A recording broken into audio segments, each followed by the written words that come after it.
Good morning students. How are you? Welcome to all of you in physics class. Students, हमने third a chapter start किया हुआ है जिसका name है magnetic field due to current. हमने introduction, Oersted experiment, magnetic field, Biot Savart law ये सारे topic को डिस्कस कर लिया था और हमने लास्ट लेक्चर में बायट-सैवर्ट लॉ की एप्लीकेशन को स्टार्ट किया था। हमने 2 एप्लीकेशन को कवर कर लिया था, magnetic field due to a state wire carrying current and magnetic field at the center of a circular coil carrying current. Today we will discuss about magnetic field at a point on the axis of a circular coil carrying current. So today our topic is a magnetic field at a point on the axis of a circular coil carrying current. Okay? हमने एक circular coil को consider किया।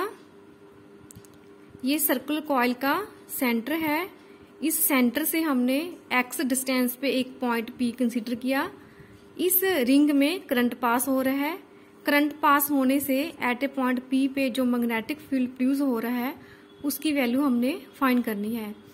हमने सबसे पहले एक ring को consider किया। रिंग का रेडियस लेट अस सपोज हमने ए कंसीडर किया और रिंग का सेंटर क्या है, ओ। ठीक है, ओ और पी में डिस्टेंस एक्स है। हम क्या कंसीडर करेंगे, रिंग पे एक स्मॉल एलिमेंट डीएल कंसीडर करेंगे एट द सेंटर सी। ठीक है, और सी और पी को ज्वाइन करेंगे। Let us suppose C P is equal to R. So हमारे पास सी ओ पी एक ट्रायंगल होगी। ठीक है, ये ट्रायंगल का बेस है, ये ट्रायंगल का परपेंडिकुलर है और ये ट्रायंगल का हाइपो है। हम COP में पाइथागोरस थ्योरम अप्लाई करेंगे। आर का square is equal to A square plus X का स्क्वायर। ठीक है, इसलिए आर की वैल्यू हमारे पास आ गई a square plus x square का स्क्वायर रूट। अब हम बायट-सैवर्ट लॉ एप्लीकेशन को यूज करते हैं। According to Biot Savart law, magnitude of B at a point B due to current element I D L is given by. देखो, हमने ring का एक स्मॉल एलिमेंट कंसीडर किया एट ए पॉइंट सी पे। इस पॉइंट के कारण जो पॉइंट पी पे मैग्नेटिक फील्ड प्रोड्यूस हो रहा है उसकी वैल्यू हम बायट-सैवर्ट लॉ से फाइंड करेंगे। ठीक है, और बायट-सैवर्ट लॉ की डेफिनेशन के अकॉर्डिंग पॉइंट पी पे जो मैग्नेटिक फील्ड प्रोड्यूस हो रहा है DV is equal to mu not upon 4 pi I D L sine theta upon R square. ठीक है, थीटा क्या है, डीएल और आर में angle. We know that angle between the L and R is 90, so angle यहाँ पे हम 90 put कर देंगे। We know that sin 90 is equal to 1, so dV is equal to mu naught upon 4 pi I dl upon a square plus x square। ठीक है, R square की value क्या है हमारे पास, a square plus x square हम यहाँ पे पुट कर देंगे। इस स्मॉल एलिमेंट के कारण जो पॉइंट पी पे मैग्नेटिक फील्ड प्रोड्यूस हो रहा है इसकी डायरेक्शन आउटवर्ड आएगी। ठीक है, अलोंग मतलब कि पीसी, हम कोई भी पीसी या पीडी कोई भी इसको नेम दे सकते हैं। ये एंगल हमारे पास फाई है, इट मीन्स ये एंगल भी हमारे पास फाई होएगा। ठीक है, अब डीबी के 2 कंपोनेंट होंगे along the X axis and along the D Y axis. ठीक है, और हमने क्या कंसीडर करेंगे, जो मतलब कि एक्स एक्सिस है उस कंपोनेंट को हम डीबी साइन फाई से रिप्रेजेंट करेंगे। जो लॉन्ग वाई एक्सिस है उसको हम डीबी कोस थीटा से रिप्रेजेंट करेंगे, या कह सकते हैं कोस फाई से रिप्रेजेंट करेंगे। क्योंकि हमें पता है अगर कोई भी वेक्टर फिजिकल क्वांटिटी किसी सर्टेन एंगल पे लाई करती है उसके 2 कंपोनेंट होते हैं। जो थीटा वाला कंपोनेंट होता है उसको हम कोस से रिप्रेजेंट करते हैं। जो थीटा के मतलब कि परपेंडिकुलर कंपोनेंट होता है उसको हम साइन से रिप्रेजेंट करते हैं। देखो, ये हम एंगल हमारे पास फाई है, इट मीन्स ये वाला मतलब कि कंपोनेंट क्या होएगा, कोस फाई, और ये मतलब कि परपेंडिकुलर कंपोनेंट क्या होएगा, साइन फाई। ठीक है, हमने सी पॉइंट पे एक स्मॉल एलिमेंट को कंसीडर किया था। इसके कारण जो पॉइंट पी पे मैग्नेटिक फील्ड प्रोड्यूस हो रहा था उसको हमने डीवी से रिप्रेजेंट किया था। अब हम क्या करेंगे, पॉइंट सी से ऑपोजिट डायरेक्शन में एक पॉइंट डी कंसीडर करेंगे। इस डी पॉइंट में हम एक अनदर एलिमेंट डीएल कंसीडर करेंगे। इस डीएल एलिमेंट के कारण पॉइंट पी पे जो मैग्नेटिक फील्ड प्रोड्यूस होएगा उसको हम डीवी डैश से रिप्रेजेंट करेंगे। ठीक है, अब इस डीवी डैश के भी 2 कंपोनेंट होंगे। देखो ये एंगल फाई है, इसलिए जो एंगल वाला कंपोनेंट होता है दैट इज कोस, इसलिए हम इस कंपोनेंट को डीवी डैश कोस फाई बोलेंगे और इस कंपोनेंट को हम डीवी डैश साइन फाई बोलेंगे। अब देखो जो कोस वाले कंपोनेंट हैं वो इक्वल एंड अपोजिट हैं, इसलिए ये दोनों क्या हो जाएंगे, कैंसल, क्योंकि वेक्टर का एक रूल है अगर 2 कंपोनेंट इक्वल और अपोजिट होते हैं उसको हम कैंसिल कर देते हैं, जो सेम डायरेक्शन में होते हैं उसको हम ऐड कर देते हैं, इसलिए जो साइन वाले कंपोनेंट हैं वो ऐड अप हो जाएंगे। अब total value of magnetic field at a point P पे फाइंड करने के लिए हम इस पूरी क्वांटिटी का इंटीग्रेशन कर देंगे, क्योंकि कोस वाले कंपोनेंट कैंसिल हो गए, डी वी साइन फाई वाले कंपोनेंट ऐड अप हो गए, हमने सभी का इंटीग्रेशन कर दिया। ठीक है, डीवी की वैल्यू हमारे पास mu not I D L upon 4 pi a square plus a square थी, हमने यहाँ पे डीवी की वैल्यू पुट कर दी इंटू साइन फाई। ओके, अब हमने क्या करना है, इंटीग्रेशन से कांस्टेंट टर्म को बाहर निकाल लेना है। इंटीग्रेशन के अंदर सिर्फ क्या रह जाएगा, डी एल। ओके, अब हमने यहाँ पे साइन फाई और डीएल की वैल्यू पुट करनी है। देखो साइन फाई की वैल्यू क्या आएगी, साइन थीटा का फॉर्मूला क्या होता है, परपेंडिकुलर अपॉन हाइपो। ठीक है, अब हम इस डायग्राम से साइन फाई की वैल्यू पुट करते हैं। देखो COP हमारे पास ट्रायंगल है, ये ट्रायंगल का बेस है, ये ट्रायंगल का परपेंडिकुलर है और ये ट्रायंगल का हाइपो है। हमने साइन फाई की वैल्यू पुट करनी है। साइन थीटा का फॉर्मूला होता है परपेंडिकुलर अपॉन हाइपो, इसलिए साइन फाई की वैल्यू आ जाएगी A अपॉन R। ठीक है, साइन फाई की वैल्यू आ गई A अपॉन R।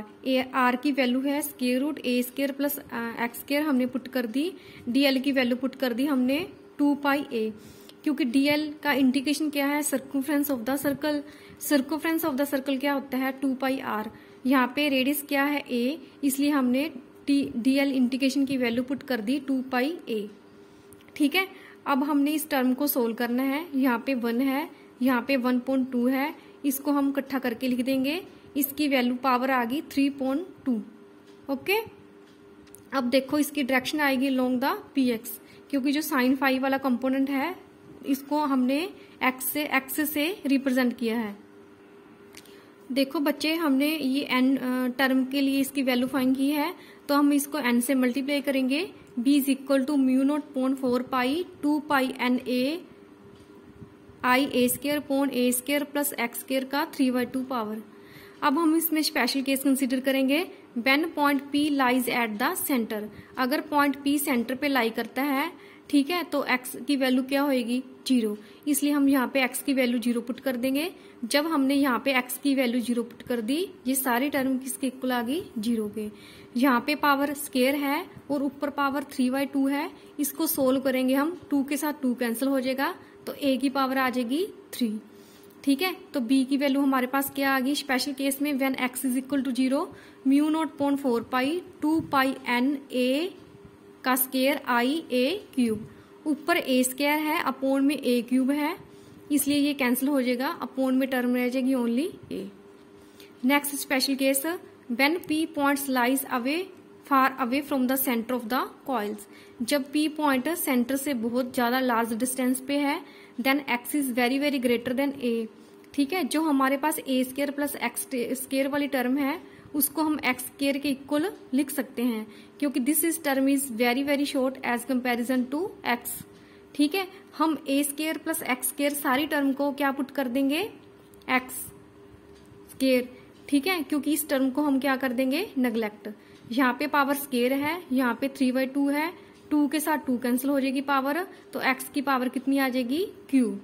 ठीक है, हमारे पास मैग्नेटिक फील्ड की वैल्यू आ गई म्यू नॉट पॉन 4 पाई, ठीक है, 2 NI A x का क्यूब। ठीक है, क्योंकि देखो हमने पाई a स्क्वायर को एरिया पुट कर दिया। ठीक है, क्योंकि एरिया का फार्मूला होता है पाई r स्क्वायर, यहाँ पे रेडियस क्या है सर्कल का a, तो पाई a स्क्वायर की वैल्यू किसके इक्वल हो जाएगी, a के। ठीक है, पाई a स्क्वायर को हमने क्या पुट कर दिया, a। अब देखो हमारे पास एक अनदर फॉर्मूला होता है जो कि हम नेक्स्ट चैप्टर में डिस्कस करेंगे, मैग्नेटिक मूवमेंट का। Magnetic movement is equal to current into area. ठीक है।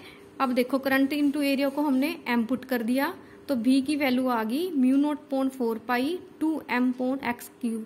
अगर हमने यहाँ पे n की वैल्यू 1 पुट की है, ठीक है, n की वैल्यू कोई भी हो सकती है 1 2 3 अप टू सो n, क्योंकि n क्या है नंबर ऑफ कॉइल्स। अगर मतलब कि लूप में नंबर ऑफ कॉइल 1 है तो n की वैल्यू हम 1 पुट कर देंगे, तो हमारे पास b की वैल्यू आ गई μ0/4 पाई 2m/x³। ठीक है स्टूडेंट्स, हमने third application magnetic field at a point on the axis of a circular coil carrying current को कंप्लीट कर लिया है। बायोट-सैवर्ट लॉ की 3 एप्लीकेशंस हैं। 2 एप्लीकेशन हमने लास्ट लेक्चर में डिस्कस की थी और 1 एप्लीकेशन आज के लेक्चर में हमने डिस्कस कर ली है। बेटा ये 3 एप्लीकेशन बहुत ही ज्यादा इम्पोर्टेंट है, ठीक है, आपने अच्छे से इसको ध्यान से फेयर नोटबुक पे नोट्स बनाने हैं। अब हम इसके बेस पे न्यूमेरिकल सोल्व करते हैं। फर्स्ट न्यूमेरिकल देखो बेटा, a current of 5 ampere is flowing from south to north in a straight wire. Find the magnetic field due to 1 centimetre piece of wire at a point 1 metre north east from the piece of the wire. हमारे पास जो piece of wire है मतलब कि DL की value 1 centimetre है, इसको हम मीटर में कन्वर्ट कर लेंगे, ठीक है, 0.01 मीटर आ जाएगा। वायर में करंट 5 एम्पियर फ्लो हो रहा है। हमने वायर से 1 मीटर डिस्टेंस पे मैग्नेटिक फील्ड की वैल्यू फाइंड करनी है, ठीक है। इसकी डायरेक्शन क्या दी हुई है, नॉर्थ ईस्ट। देखो नॉर्थ ईस्ट, इसमें टोटल एंगल क्या है 90, तो हमें पर्टिकुलर एंगल की वैल्यू नहीं गिवन थी, इसलिए इसके जो मतलब कि मिड में एंगल कितना आएगा 45। ओके, अब according to Biot Savart law dv is equal to μ0/4 pi I dl sine theta upon r square. अब हम क्या करेंगे, यहाँ पे थीटा की वैल्यू पुट कर देंगे। थीटा की वैल्यू क्या है 45। ओके, μ0/4 पाई की वैल्यू होती है 10⁻⁻⁷। करंट की वैल्यू पुट कर देंगे, डीएल की वैल्यू पुट कर देंगे, आर की वैल्यू पुट कर देंगे। इसको सोल्व करके हमारे पास मैग्नेटिक फील्ड की वैल्यू आ गई 3.54 इंटू 10⁻⁹ टेस्ला, क्योंकि मैग्नेटिक फील्ड की ऐसे सिस्टम में यूनिट क्या होती है टेस्ला। बेटा जब भी आपने न्यूमेरिकल सोल्व करने हैं आपको सिस्टम ऑफ यूनिट का ध्यान होना चाहिए। इस सारे सिस्टम को हमने किस में कन्वर्ट किया है, ऐसे सिस्टम में, इसलिए न्यूमेरिकल में जो आंसर आएगा वो भी ऐसे सिस्टम में ही आएगा, ठीक है। नेक्स्ट इसकी डायरेक्शन, इसकी डायरेक्शन देखो, डायरेक्शन क्या है इसकी वर्टिकल डाउनवर्ड, क्योंकि जो मैग्नेटिक फील्ड है वो क्या है नॉर्थ टू साउथ, ठीक है, क्लॉकवाइज है। अगर क्लॉकवाइज है तो डायरेक्शन क्या होती है डाउनवर्ड। अगर मतलब कि करंट एंटी क्लॉकवाइज होता है तो उसकी डायरेक्शन क्या होती है अपवर्ड, ठीक है। इसमें करंट क्लॉकवाइज फ्लो हो रहा है, इसलिए इसकी डायरेक्शन मैग्नेटिक फील्ड की डायरेक्शन आएगी डाउनवर्ड। अगर करंट मतलब कि एंटी क्लॉकवाइज फ्लो होता तो उसकी मैग्नेटिक फील्ड की डायरेक्शन क्या आती upward, according to right hand thumb rule. बेटा नेक्स्ट न्यूमेरिकल देखो, a tightly bound 100 turn coil of radius 10 centimetre is carrying a current of 1 ampere. What is the magnitude of the magnetic field at the center of the coils? ठीक है, हमारे पास n number of turns हैं, कितनी है n number of 100, ठीक है। 1 के लिए तो 1 वैल्यू, अगर n की वैल्यू 1 होती तो हम यहाँ पे फॉर्मूला कंसीडर करना था 2 पाई अपॉन 4 पाई, सॉरी μ0/4 पाई 2 पाई आई अपॉन r। अगर यहाँ पे 100 टर्न दिए हैं मतलब कि n नंबर ऑफ टर्न दी हैं तो फॉर्मूला आएगा b is equal to μ0/4 pi 2 pi n I upon r। हमें n की वैल्यू गिवन है, r की वैल्यू गिवन है, r की वैल्यू ऐसे सिस्टम में है, इसको हम सॉरी r की वैल्यू सीजे सिस्टम में है, इसको हम ऐसे सिस्टम में कन्वर्ट कर लेंगे। करंट की वैल्यू ऐसे सिस्टम में गिवन है, तो b का फॉर्मूला होता है कॉइल के लिए μ0/4 pi 2 pi n I upon r। μ0/4 पाई की वैल्यू होती है 10⁻⁷, तो पुट कर देंगे, n की वैल्यू पुट कर दी, ठीक है, i की वैल्यू पुट कर दी, r की वैल्यू पुट कर दी, हमारे पास b की वैल्यू आ गई 2 पाई इंटू 10⁻⁴, ठीक है। ऐसे सिस्टम में मैग्नेटिक फील्ड की यूनिट टेस्ला होती है। इस सोल्व करके पाई की वैल्यू होती है 22.7, पुट करके हमारा आंसर आ गया 6.28 इंटू 10⁻⁴ टेस्ला। ओके स्टूडेंट्स, आज हमने बायोट-सैवर्ट लॉ को डिस्कस किया और उसकी 3 इंपॉर्टेंट एप्लीकेशन को डिस्कस किया और 2 न्यूमेरिकल को डिस्कस किया। बेटा हम साथ के साथ इस चैप्टर के न्यूमेरिकल सोल्व करेंगे। आपने भी इस चैप्टर के न्यूमेरिकल साथ के साथ सोल्व करके देखनी है। कोई भी प्रॉब्लम हो तो मेरे साथ कंसल्ट करनी है। Okay, thank you, have a nice day.